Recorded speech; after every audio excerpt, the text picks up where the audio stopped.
This is what cigarette packets in England will soon look like if the government honours a new pledge to introduce rules on plain packaging before the general election. We will bring the regulations before Parliament, in this Parliament, and should Parliament support this measure, Madam Deputy Speaker, we will be bringing the prospect of this country's first smoke-free generation one decisive step closer. It looks girly, I just like it. The pictures actually look quite nice.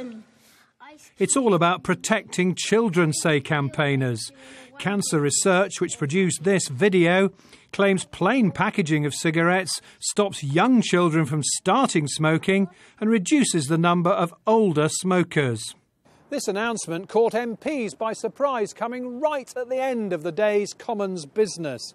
It had been thought that the government had dropped plans for plain packaging of cigarettes before the election, following powerful lobbying from the tobacco industry, and because of pressure from the Tories' campaign chief, Lynton Crosby, who'd previously lobbied on behalf of tobacco firms. This is welcome news, said Harpal Kumar, Cancer Research UK's chief executive.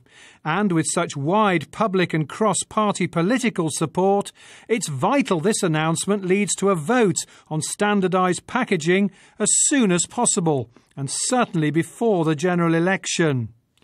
2/3 of smokers start before the age of 18, beginning an addiction which will kill half of them if they become long-term smokers. By stripping cigarette packs of their marketing features, we can reduce the number of young people lured into an addiction, the products of which are death and disease.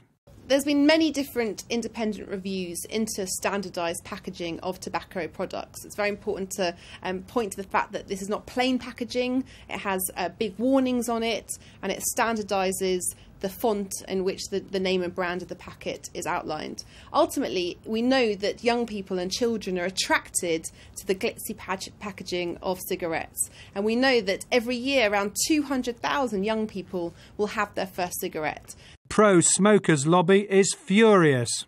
The government is taking a huge risk with this, because if this does lead to more illicit trade, then that'll be far worse in the long run, because criminal gangs don't care who they sell to. They're more than happy to sell cigarettes to children.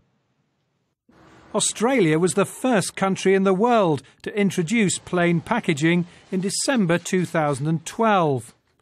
And Ireland approved the publication of a bill last year, with the government there saying it wanted to be the second country in the world to adopt the packaging.